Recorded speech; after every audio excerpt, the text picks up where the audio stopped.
नमस्कार मित्रमैत्रिणींनो, एव्हरीथिंग या चॅनल मध्ये आपल्या सर्वांचे खूप खूप स्वागत आहे. मित्रमैत्रिणींनो, आषाढी वारी जवळ आलेली आहे. आज आपण आषाढी वारीचे महत्व आणि आषाढी वारीचे वेळापत्रक पाहणार आहोत. माऊलीच्या पालखीचे प्रस्थान कधी आणि कुठे आहे याच्याबद्दल माहिती पाहूया. कुठलेही आमंत्रण नाही किंवा निमंत्रण नाही. जून महिना आला की महाराष्ट्रातील तमाम वारकरी विठ्ठल भक्तांना ओढ लागते, ती म्हणजे पंढरपूरच्या वारीची. याच पंढरपूरच्या पायी वारीच्या सोहळ्याचे वेळापत्रक नुकतेच जाहीर झाले आहे. 18 जून रोजी संत तुकाराम महाराजांच्या तर 19 जून रोजी संत ज्ञानेश्वर महाराजांच्या पालख्यांचे देहू आणि आळंदी येथून पंढरपूरकडे प्रस्थान होणार आहे. एकूण 18 दिवसाच्या या प्रवासात गोल रिंगण, उभे रिंगण अशी वारकरी खेळ आनंदाने खेळतात, हरिनामाचा जयघोष करत असतात. पालखी सोहळा पंढरपूरला जाणार आहे. या वारीचे वेळापत्रक आता आपण पाहूया. 19/6/2025 रोजी माऊली पालखी प्रस्थान आळंदी. 20/6/2025 आळंदी ते पुणे 29 किलोमीटर. 21/6/2025 रोजी पुणेला मुक्काम.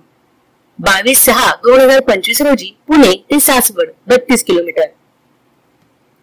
23/6/2025 सासवडला मुक्काम.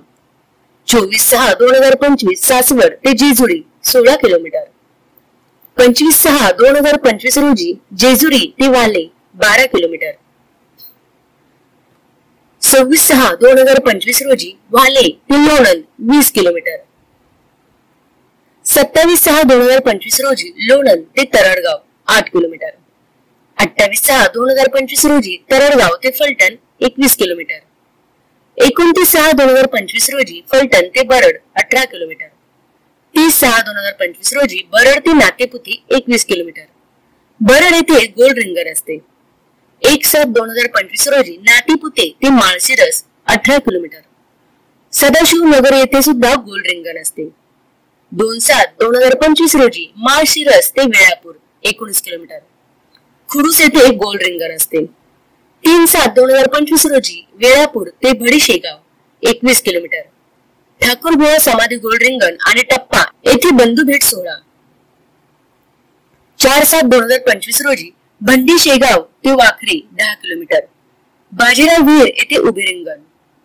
5/7/2025 रोजी वाखरी ते पंढरपूर प्रवास व पौर्णिमेपर्यंत पंढरपूर मुक्काम.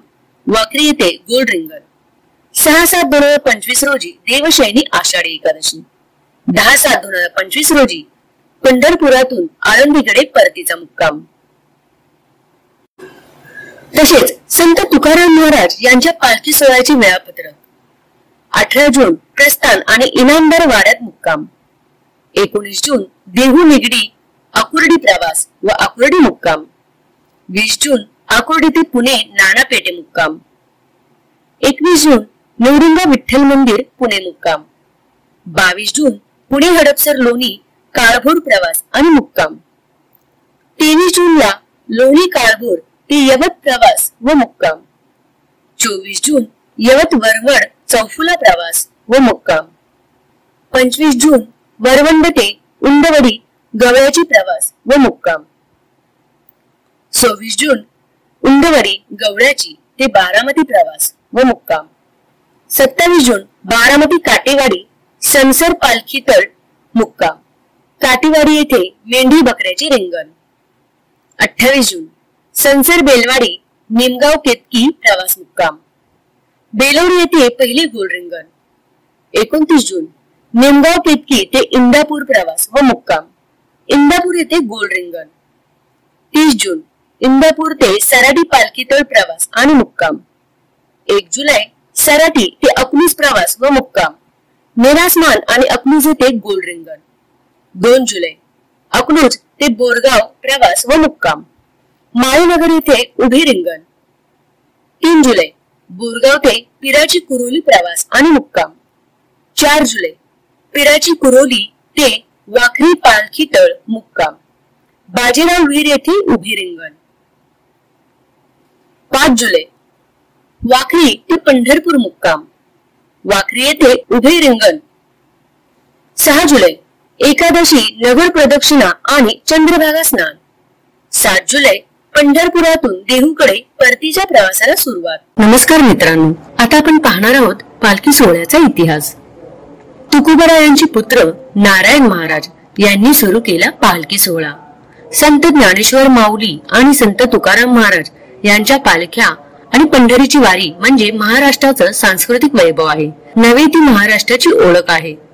सामाजिक एकोपा, बंधुभाव शिकवणाऱ्या या पालखी सोहळ्याला शेकडो वर्षाचा इतिहास आहे. हा इतिहास संत साहित्यांचे ज्येष्ठ अभ्यासक श्रीधर बुवा देहूकर यांनी आणि त्यांचे चिरंजीव डॉक्टर सदानंद मोरे यांनी लिहून ठेवला आहे.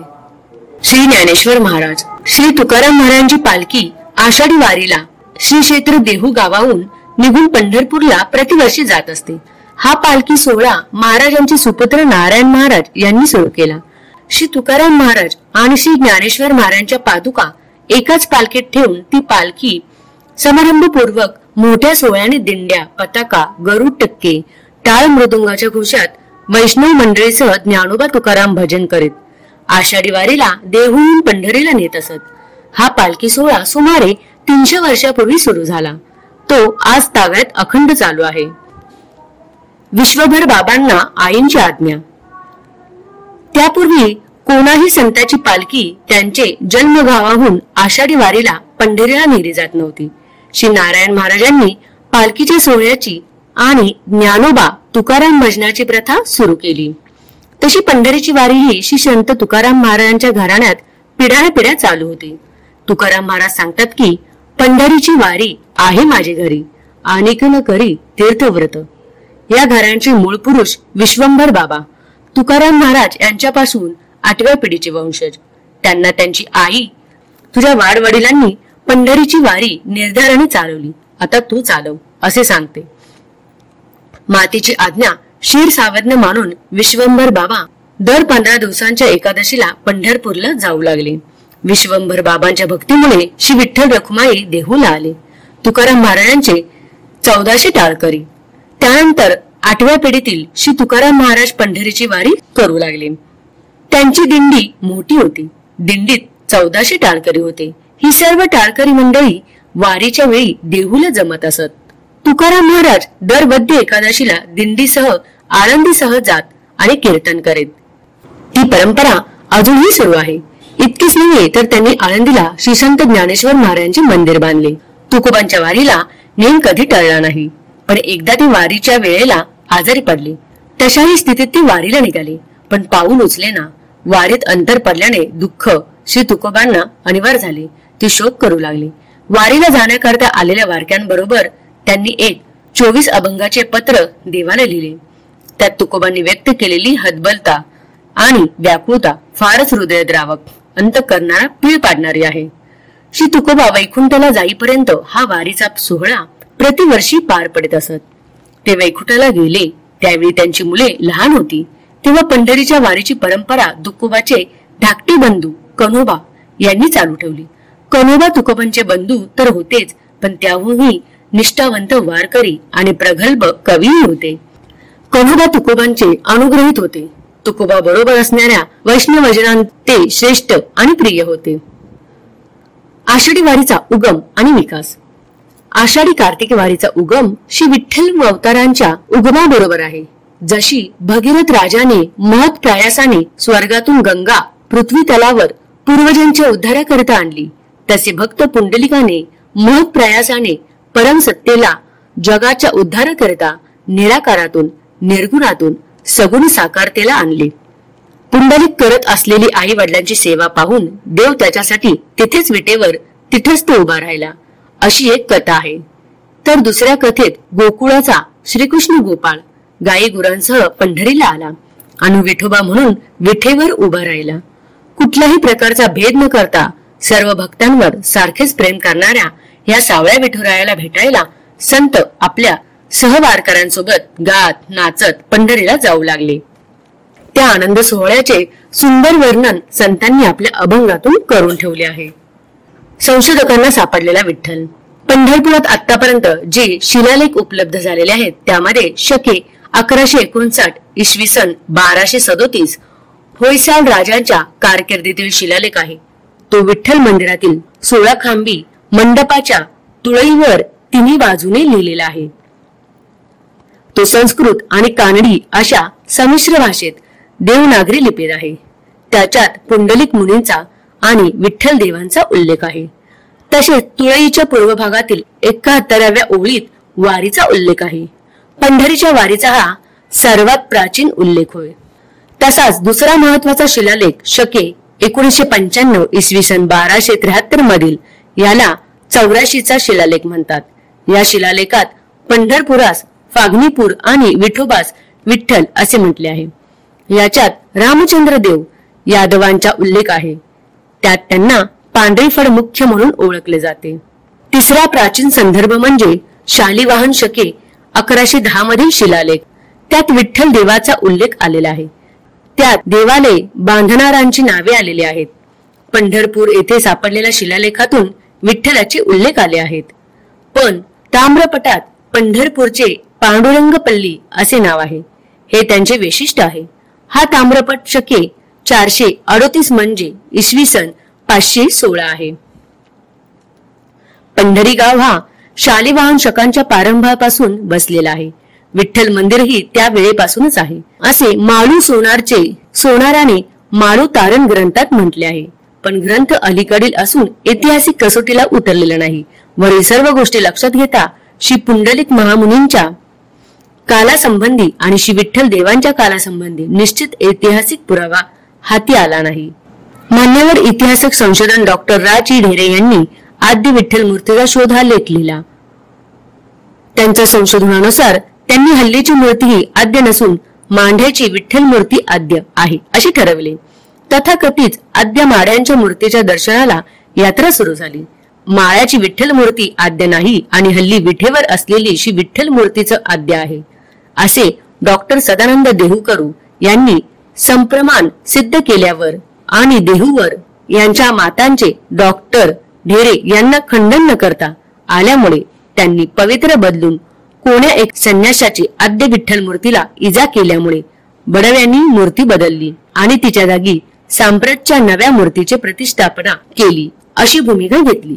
त्यावर भारत इतिहास संशोधक मंडळांवर चर्चासत्र होऊन त्यात डॉक्टर देहूकर यांनी संप्रमाण सिद्ध केलेली सांप्रत विठेवर असलेली मूर्ती हीच आद्य मूर्ती आहे. इजा झालेल्या भागाला टेकू ठेवून तीच पुन्हा प्रस्थापित केली असे मान्य झाले.